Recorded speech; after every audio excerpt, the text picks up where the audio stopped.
На Абаза ТВ время новостей. В студии Рустам Зантария. Здравствуйте. Коротко о главном. С участием высшего руководства страны, десятилетие Ассоциации ветеранов МВД, участников Отечественной войны народа Абхазии, отметили в Сухуми. Ситуация требует комплексного государственного подхода. В парламенте началось обсуждение проблемы незаконного получения детских пособий гражданами России, проживающими в Абхазии. Научно-практическая конференция, посвященная памяти первого президента, основоположника современного абхазского государства Владислава Арцинба, состоялась в Сухумском открытом институте.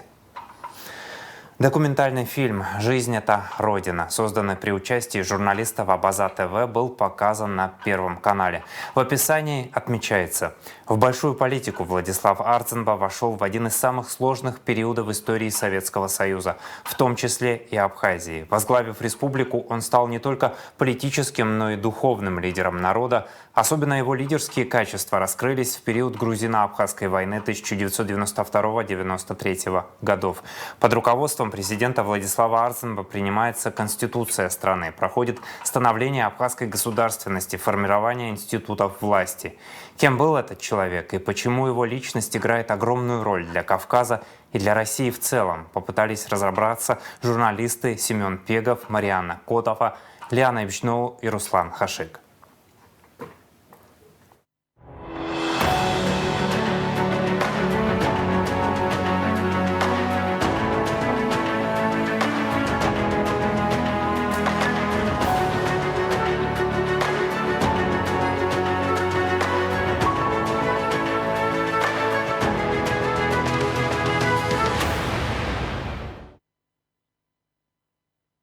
Сейчас у нас в России много говорится о борьбе за сохранение своих традиций, о праве на самоопределение и исторической справедливости. Это выражается в том числе и в специальной военной операции против вновь поднявшего голову нацизма. Однако мало кто вспоминает, что после развала Советского Союза для некоторых народов ровно те же самые вызовы стояли так же остро, как и для нас сейчас. И речь прежде всего о маленькой и гордой Абхазии.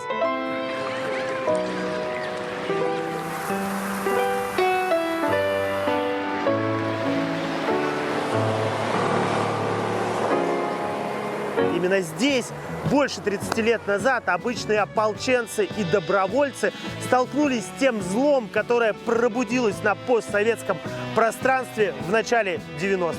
И во главе борьбы с этим злом здесь, в Сухуми, встал уникальный лидер, крупный абхазский и российский ученый, вынужденный сменить академический пиджак на военную форму. Это первый президент Абхазии Владислав Арцинба. В этом году ему исполнилось бы 80 лет.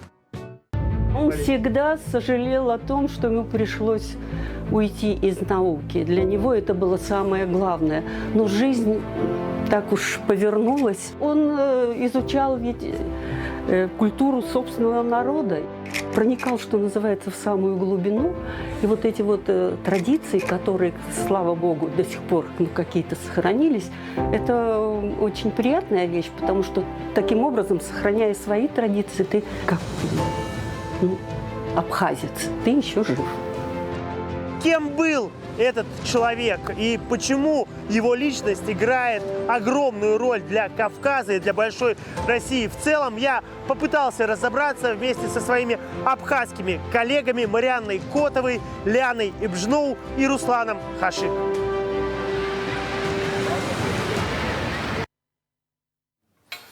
Премьеру фильма Владислава Арцинба «Жизнь – это Родина» на канале Абаза ТВ смотрите после выпуска новостей. Официальная хроника. Президент Абхазии Бадра Гунба принял группу добровольцев Отечественной войны народа Абхазии, которые прибыли для участия в памятных мероприятиях, посвященных 80-летию со дня рождения первого президента страны Владислава Арцинба, сообщает пресс-служба президента. Во встрече также участвовал вице-президент Беслан Бегвава. Бадра Гунба выразил благодарность добровольцам за то, что в эти важные для Абхазии дни, когда отмечают 80-летие основателя современного абхазского государства, национального лидера Владислава Арцинба, они находятся рядом и вместе с абхазским народом чтят его память. Воспоминания, истории, песни о Владиславе. Торжественное заседание в честь 80-летия со дня рождения первого президента прошло в Абхазском государственном драматическом театре имени Самсона Чанба. Коллеги, соратники, друзья, ветераны Отечественной войны народа Абхазии, гости из России, Южной Осетии и Карачаево-Черкесии делились воспоминаниями о выдающемся лидере Абхазии Владиславе Арцинба. Видеоотчет с торжественного заседания смотрите в нашем эфире в 21:00.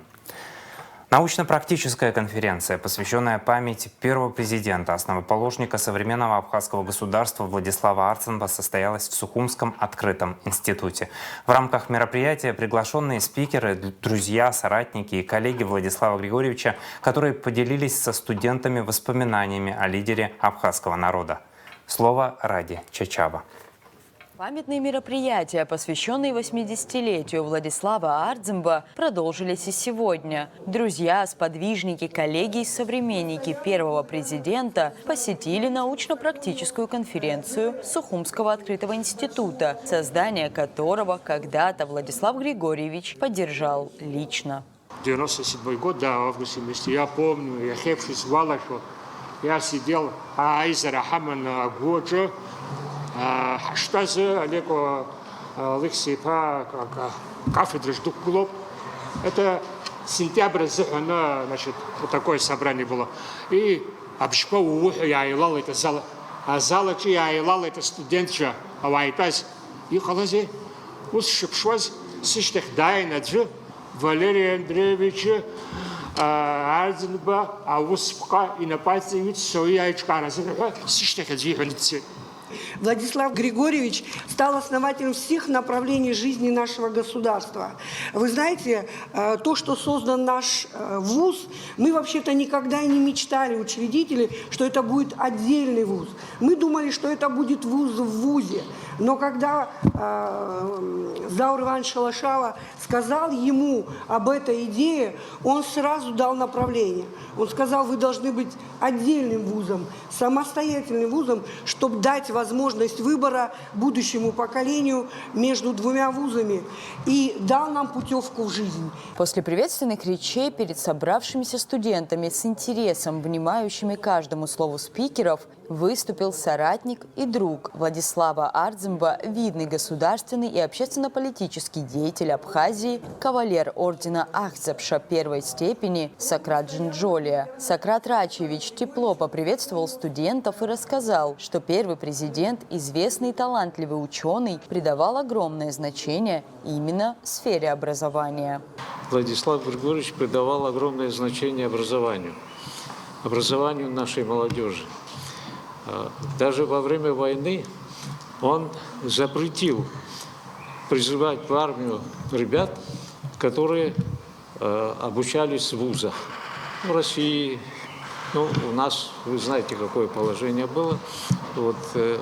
Он просто говорил о том, что война же закончится, а нам жить дальше, работать дальше. Самые первые соглашения, которые были заключены между Абхазией и республиками Северного Кавказа, это братские нам республики, там Карачаево-Черкесия, Адыгея, Кабардино-Балкария, до заключения соглашения с Татарстаном и Башкортостаном, куда мы ездили в 1994 году, даже до этого наши ребята уже обучались в вузах этих республик российских. На бесплатной такой основе они взяли на себя такое обязательство. Это была огромная помощь. И он гордился тем, что вот наши ребята учатся. Сократ Джинджолия поделился с молодыми людьми, пожалуй, самыми важными и поучительными воспоминаниями о лидере, имя которого известно каждому жителю Абхазии, а также рассказал о военном времени, предыстории грузино-абхазского конфликта, становлении современного абхазского государства и сложностях, с которыми пришлось сталкиваться в ту пору абхазскому лидеру. Он был открыт и был, так сказать, откровенен фактически со всеми. Строительство государства только шло, и без помощи всех, так сказать, сдвинуть это такое трудное дело с места было очень сложно. Телевидение записывало, когда он выступал перед нами, и он говорил на абхазском языке, он сказал, что когда, говорит, я уезжаю куда-то и возвращаюсь домой, все смотрят, что он принес с собой. Ну, как, говорит, отец уезжает, значит, куда-то на заработки или что-то должен принести, добыть какую-то пищу для своей семьи. Можно вот это, так сказать, распространить это на все наше общество. Так оно и было. Потому что он длительное время водил в командировках в России для того, чтобы решить хозяйственные вопросы. Также перед студентами Сухумского открытого института выступил ветеран Отечественной войны народа Абхазии, современник и сподвижник Владислава Ардзимба Роин Агарба. Он рассказал ребятам об эпизоде довоенного времени, когда будущий первый президент Абхазии был председателем Верховного Совета и приезжал с делегацией в Турцию. Забавная и теплая история не только вызвала улыбки на лицах студентов, но и подчеркнула значимость той жертвы, которую принес Владислав Ардзимба, ученый, вынужденный стать политиком ради свободы своей родины. Естественно, Владислав хотел увидеть музей мечты своей, музей, Анатолийский музей Древней Анатолии. И Сезай Пабба, еще с какими-то нашими участниками делегации, попадает в этот музей. Директор музея изъявил сам провести экскурсию. Ну, вы, наверное, помните, да, его докторская диссертация «Мифы и легенды хетов». И этот директор проводит экскурсию. Дошли до конца, значит, там экспонатов очень много, огромный зал. И книгу почетных гостей, значит, Владислав расписался на английском языке и подписался Ардзимба. И сейчас директор вот так увидел это и спрашивает Сезай: слушай, это, говорит, что за Ардзимба? Это он, говорит? Да. Это председатель Верховного Совета, там Абхазии, там все. Говорит, подожди, он родственник, говорит, того Ардзимба профессора? Он говорит, он не родственник, это он сам, говорит. Ему было 44 года всего. И тут этот директор, уже чуть не задыхаясь, вообще-то весь экспонат, говорит, музей построен на его работах. И я ему рассказываю все, что происходило, говорит, в Древней Анатолии. На мероприятии также выступили сподвижник и современник Владислава Ардзимба, ветеран Отечественной войны народа Абхазии Ливард Барциц и вице-премьер республики Вараздат Минасян. А студенты САИ представили многочисленные доклады по широкому спектру тем. Научно-практическая конференция Сухумского открытого института, посвященная 80-летию первого президента, продлится до 16 мая. Рада Чачава и Нала Гухава, Абаза ТВ.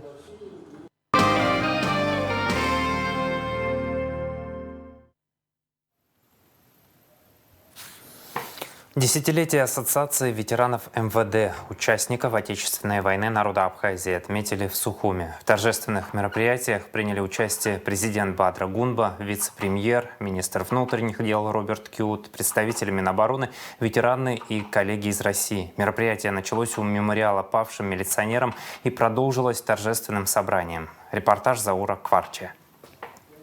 Юбилей создания Ассоциации ветеранов МВД, участников Отечественной войны народа Абхазии, отметили в Сухуме. Торжества начались с возложения цветов к мемориалу сотрудникам милиции, погибшим в боях за свободу и независимость республики. У мемориала собрались министр внутренних дел Роберт Киут, представители Министерства обороны, офицеры МВД, ветераны и молодежь. Они отдали дань памяти коллегам, которые встали на защиту Родины и навсегда остались в строю.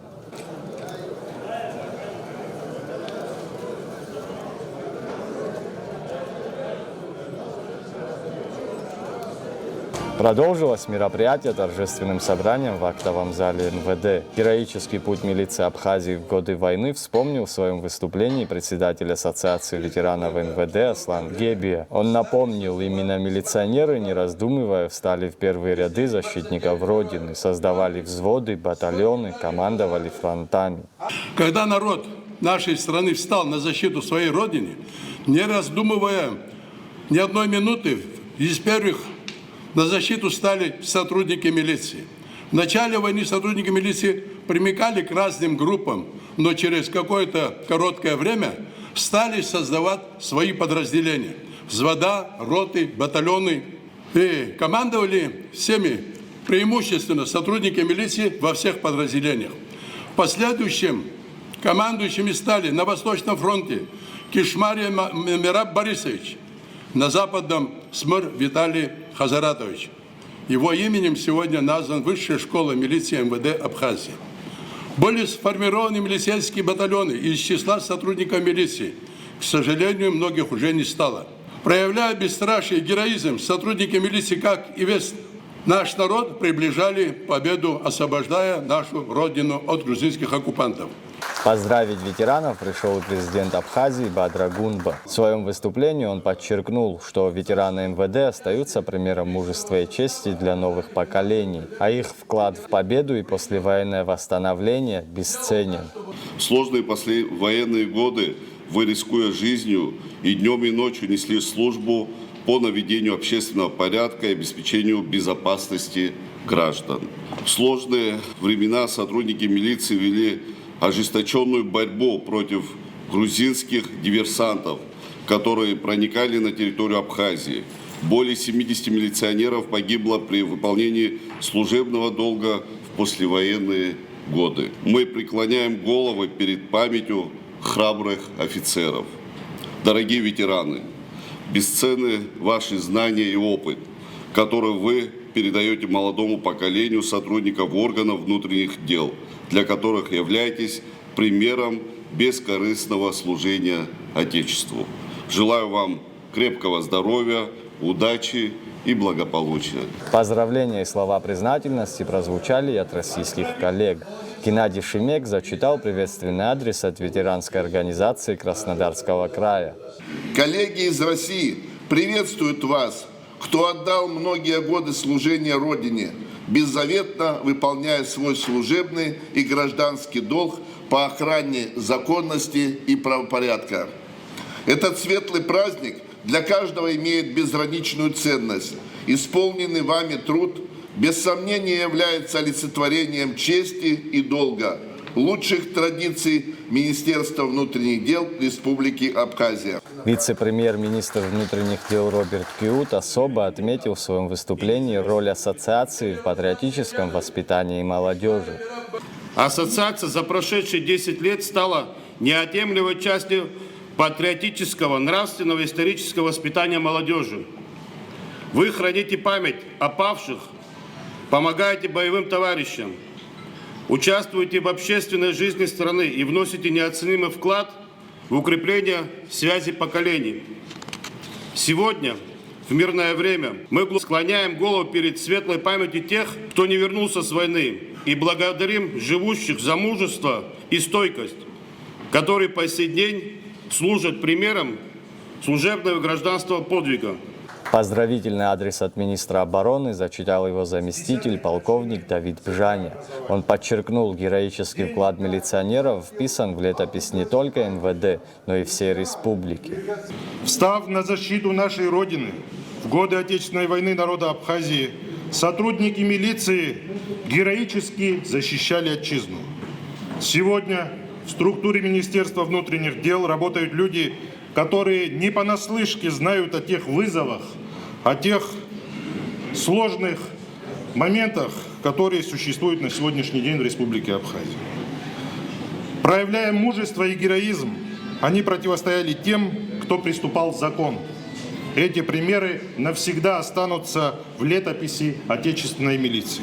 Ассоциация ветеранов МВД, участников Отечественной войны народа Абхазии, была создана 15 мая 2015 года. Сегодня она продолжает важную миссию хранить память о подвиге милиционеров, поддерживать ветеранов и передавать их опыт новым поколениям стражей порядка.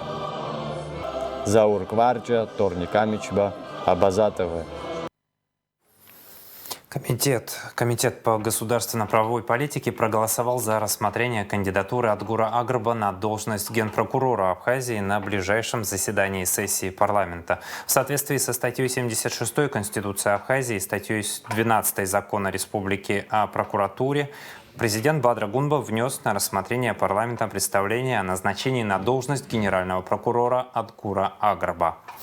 В парламенте началось обсуждение проблемы незаконного получения детских пособий гражданами России, проживающими в Абхазии.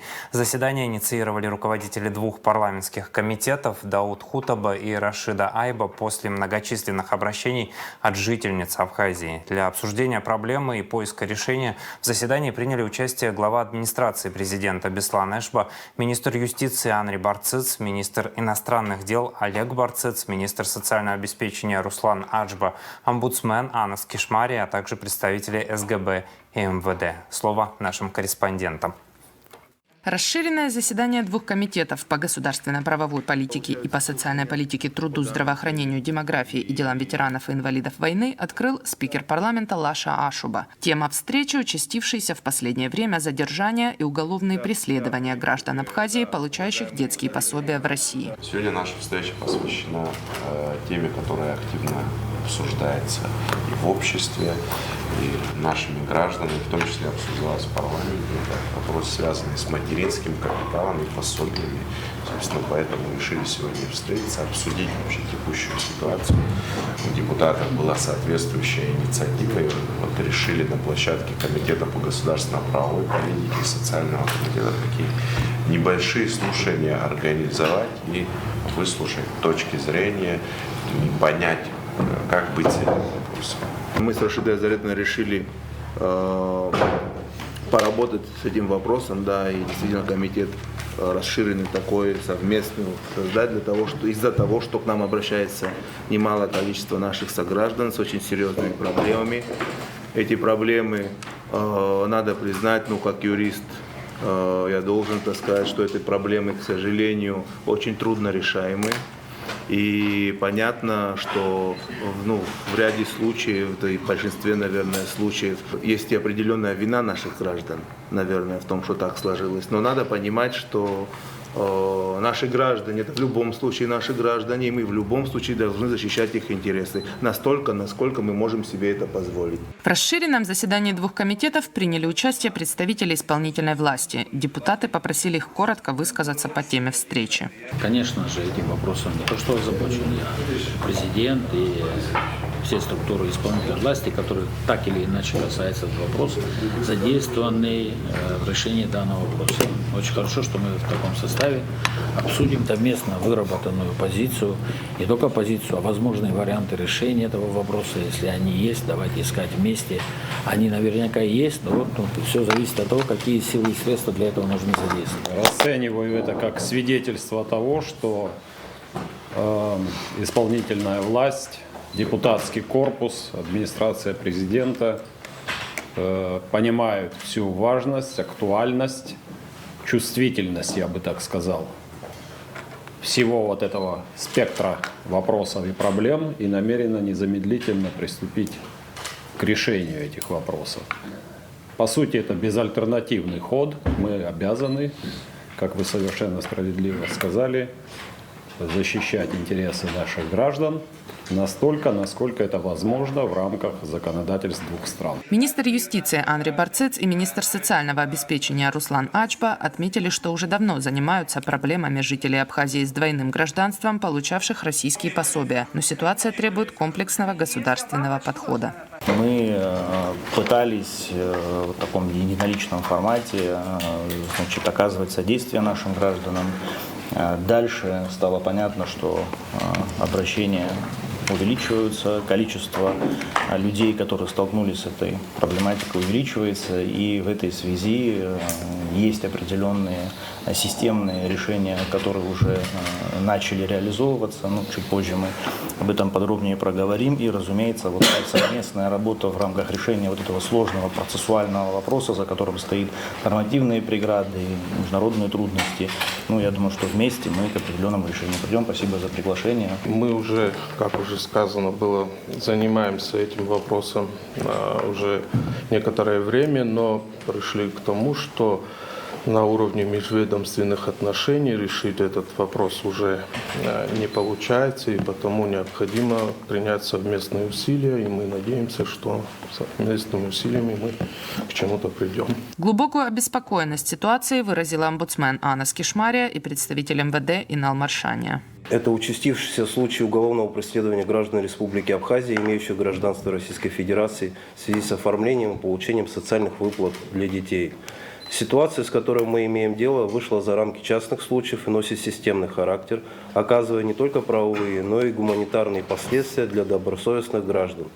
Министерство внутренних дел Республики Абхазия глубоко обеспокоено этими случаями и заинтересовано в скорейшей выработке эффективного механизма защиты наших граждан, а также в предотвращении вовлечения в уголовные схемы лиц, действующих по незнанию или по наущению недобросовестных посредников. Особенно хочется подчеркнуть, что каждый случай, каждое обращение, оно неповторимо, оно уникально, и всех под одну гребенку трудно будет классифицировать.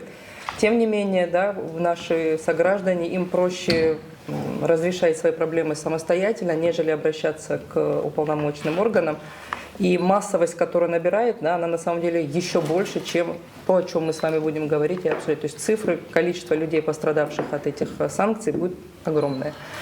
И сегодня мы принесли несколько предложений, которые будем с вами обсуждать для коллегиального решения. Дальнейшее заседание прошло без присутствия СМИ. Мы решили вас пригласить, чтобы население Абхазии знало, что мы тоже озабочены этими проблемами. Но ввиду особой щекотливости и сложности этой темы, а также для того, чтобы мы могли более открыто обсудить возможные выходы из данной ситуации, мы попросим вас оставить нас наедине, пояснил депутат Дауд Хутаба. Надежда Боровикова, Тимур Гогохия, Абаза ТВ.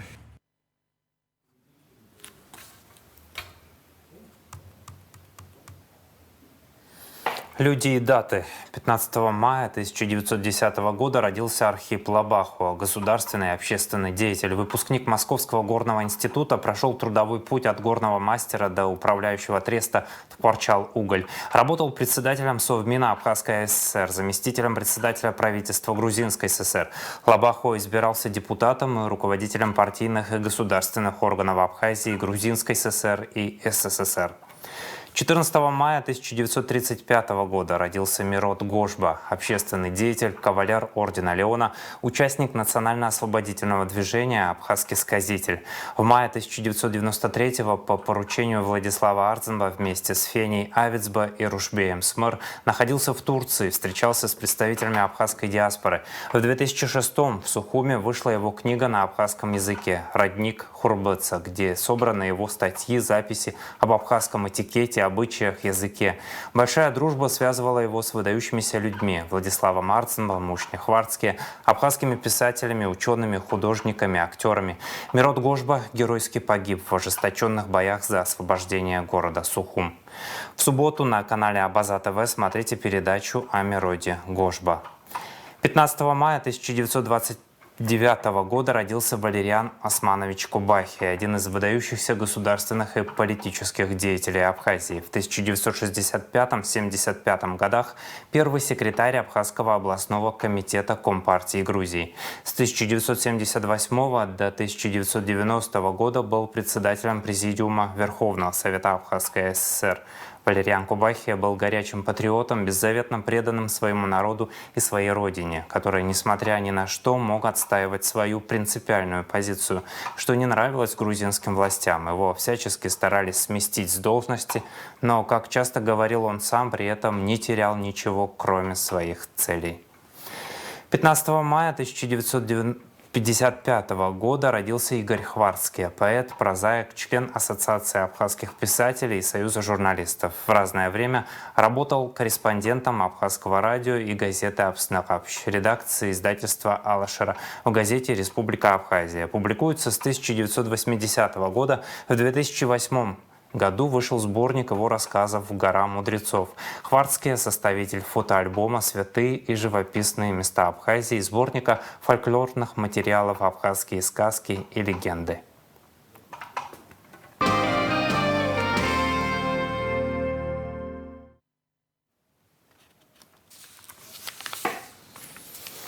Капитальный ремонт спортзала в Сухумской средней школе номер 12 завершится к 1 сентября, сообщил начальник управления капитального строительства Димир Гамисония. По поручению премьер-министра Владимира Делба данный объект будет сдан к новому учебному году, сказал Гамисония. По его словам, в настоящее время ведутся отделочные работы в спортивном зале.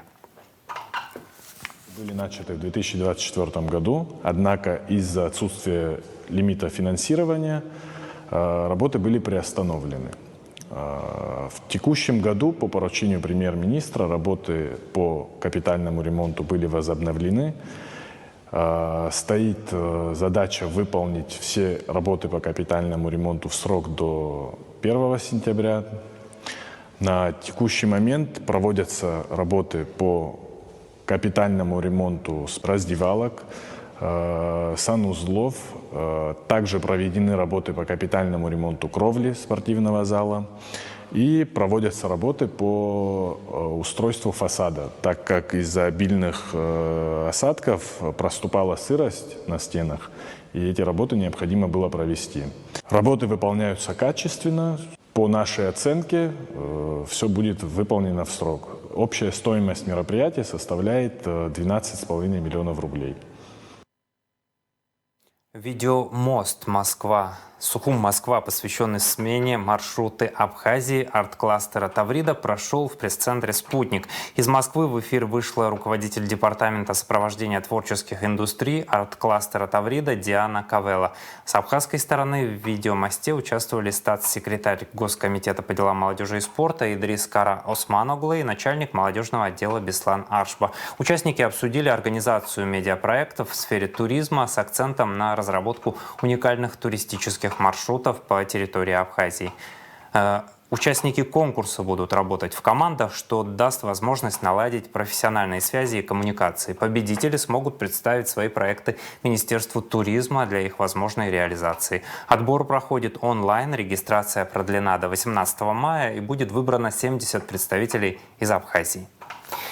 Обучающие тренинги по устойчивому виноградарству, в которых приняли участие 40 виноделов и виноградарей из различных районов Абхазии, состоялись в Сухуме 13 и 14 мая. Программа включала как теоретические лекции, так и практические занятия на виноградниках. В ходе обучения были подробно рассмотрены ключевые аспекты ухода за виноградником в вегетационный период. Особое внимание уделено планированию сезонных и годовых агротехнических мероприятий от весенней обрезки до подготовки к зимнему периоду. Обучение провел международный эксперт Эмилио Пейро, агроном с большим опытом работы в винодельческих регионах Европы, основатель платформы Origin, специализирующийся на устойчивом виноградарстве и развитии винной культуры. Вопрос правового статуса репатриации в рамках своей кандидатской изучает Инал Инапшба. Молодой ученый уже написал научную статью на тему «Некоторые аспекты конституционно-правового поля репатриации». Мы продолжаем цикл об абхазских аспирантах. Подробнее Алиса Адлиба. История Абхазии многогранна и важна для понимания, ведь прошлое практически всегда влияет на будущее. Инал Инапшба решил продолжить обучение в аспирантуре, дабы глубже изучить вопросы правового статуса репатриации. Как отмечает Инапшба, идея продолжения обучения в аспирантуре преследовала его давно, однако в силу жизненных обстоятельств ему пришлось немного повременить. Как только появилась возможность, аспирант подал документы для зачисления. Я, вместе со своими уже, получается, однокурсниками мы сдали экзамены и нас зачислили в аспирантуру. Да, кандидатская моя работа, она, на мой взгляд, очень интересная. Сперва, конечно же, в самом начале стояла проблема выбора темы. Я с работниками Академии наук и уже со своим научным соруководителем долго обсуждали, какую же тему выбрать, искали тему с проблематикой, тему актуальную. В итоге остановились на теме, связанной с репатриацией. Диссертация Инала Инапшба первая на подобную тему, что не только усложняет работу, но и делает исследования интереснее. Аспиранту приходится искать архивные материалы, документы и законопроекты, чтобы получить результат. Что еще примечательно, по завершению диссертации некоторые ее выводы могут лечь в основу новых законопроектов. На мой взгляд, в данной теме есть актуальность, есть проблематика, безусловно, есть то, что необходимо изучать, и в дальнейшем все свои силы я брошу на то, чтобы данная тема была мною изучена. Да, безусловно, за то время, что я выбрал эту тему, занимаюсь изучением, подбираю литературу. Есть, конечно же, знаете, основная причина и проблема заключается в том, что данная тема, она с точки зрения права, в правовом поле, она мало изучена. Практически она, можно сказать, даже и не изучена. С точки зрения истории, да, безусловно, у нас очень много видных историков занимались изучением проблемы махаджирства и репатриации. С точки зрения истории она изучена достаточно неплохо, но в правовом поле данная тема нуждается в изучении. Таких научных трудов у нас в Абхазии их крайне мало. Кандидатская диссертация будет включать в себя как историческую часть, так и современные реалии. Сам закон о репатриации имеет специфику, потому что был принят в 1998 году, и изменения в него вносились лишь единожды, в 2005. Если будем изучать правовой статус органов репатриации, безусловно, необходимо свое внимание уделить и истории становления данного органа. Мы знаем, что орган репатриации, комитет по репатриации, был создан в очень переломный исторический период в нашей истории. Это 23 марта 1993 года. То есть во время военных действий Владислав Ардзинба подписал указ о создании данного комитета. Безусловно, это говорит о особой значимости репатриации. На мой взгляд, это не говорит о том, что данный закон он был идеален и был принят на все времена. Нет, в теории права так не бывает. Законы необходимо периодически пересматривать, вносить изменения для того, чтобы они соответствовали нормам современной жизни, современным требованиям, ввиду чего необходимо также вносить соответствующие изменения в данный закон, конституционный закон о репатриации, изучать его, такая попытка предпринята с моей стороны, и постараюсь со всех сторон изучить данный закон и уже уже в кандидатской работе своей озвучить определенные свои предположения по видоизменению данного закона. Мы также затронули планы Инала Инапшпа, который отметил, что ни разу не пожалел, выбрав тернистый путь в науке.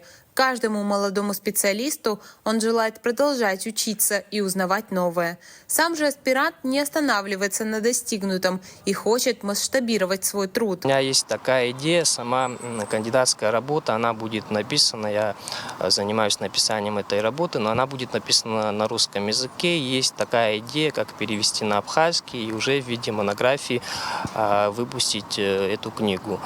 Занимаясь вообще данной проблематикой, данным вопросом, безусловно, человек становится уже специалистом в данной сфере, и я попытаюсь использовать свои знания, свой опыт, конечно же, для достижения тех или иных целей во благо нашего общества, нашей страны. Именно благодаря таким амбициозным молодым специалистам, как Инал Инапшпа, есть вера в то, что у нас в Абхазии появятся законодательные нововведения, которые будут помогать гражданам в их повседневной жизни. Алиса Адлиба, Сандро Облотия, Абаза ТВ.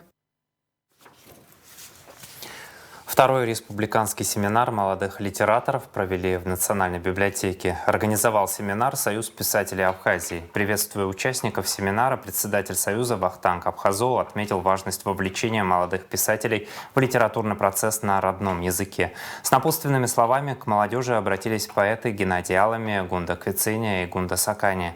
После каждого спикера к микрофону подходили молодые поэты, чьи стихи вошли в сборник, презентованный на семинаре. В сборнике опубликованы стихи Альбины Анкваб, Каролины Будба, Инала Гицба, Откура Гунба, Чамбула Инчки, Османа Инапшпа, Хиблы Квициня, Тамуны Кобахи, Мурата Кучба, Ефрема Хагба, Виктории Хурхумал, Алмаса Шалашава, а также проза Шазины Бганва и Саиды Хаджим. Благотворительный концерт иеродиакона Феофила Боголюбова «Святой апостол Симон Канонит, моли Бога о нас» пройдет 23 мая в Абхазской государственной филармонии по благословению главы Абхазской православной церкви иерея Виссариона Аплия. Внимание, воды не будет. Водоканал города Сухум сообщает, что в связи с проведением ремонтных работ в пятницу 16 мая с 0 до 16:00 будет прекращена подача воды в районах города Сухум. Новый район, Старый поселок, улица Эшба, вокзал, центральная и нагорная части города, рынок, Маяк. 15-й международный турнир по футболу среди ветеранов на Кубок первого президента Абхазии Владислава Арцинба проходит в селе Алахадзе с 13 по 19 мая. В турнире участвуют команды из Узбекистана, Южной Осетии, Ростова-на-Дону и Ростовской области, объединенная команда Сочи и Адлера и 3 команды, представляющие Абхазию. 17 мая состоится полуфинал, 18-го финал турнира. Организаторы — советский и российский футболист, тренер Каро Бастанджан и председатель оргкомитета международного турнира Лаура Шарова. Сегодня турнир посетил президент Абхазии Бадра Гунба, который поздравил участников и гостей с официальным открытием 15-го международного турнира по футболу среди ветеранов. Турнир проходит в память великого лидера национально-освободительного движения, первого президента нашей страны Владислава Григорьевича Арцинба. В эти дни мы отмечаем 80-ю годовщину рождения человека, который привнес свой вклад, положил на алтарь свою жизнь ради сегодняшнего нашей страны и будущей нашей страны. Уверен в том, что его имя навсегда останется в истории нашего народа.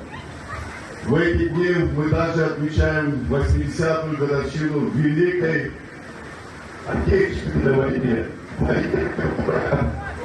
в которой участвовали десятки тысяч наших выходцев. Более 17 тысяч наших выходцев из Абхазии не вернулось к своим семьям, своим родным.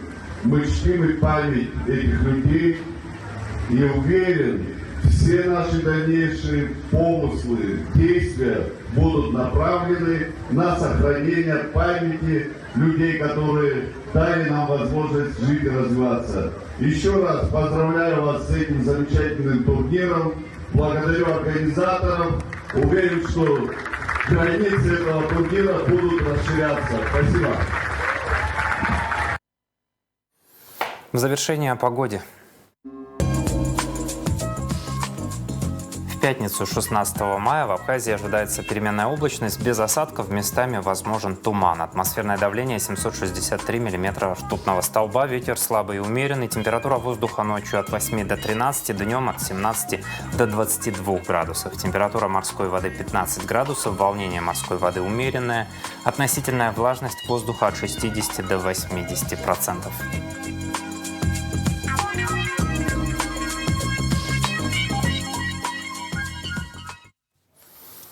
На этом выпуск завершен. За развитием событий следите на Абаза ТВ. До новых встреч в эфире.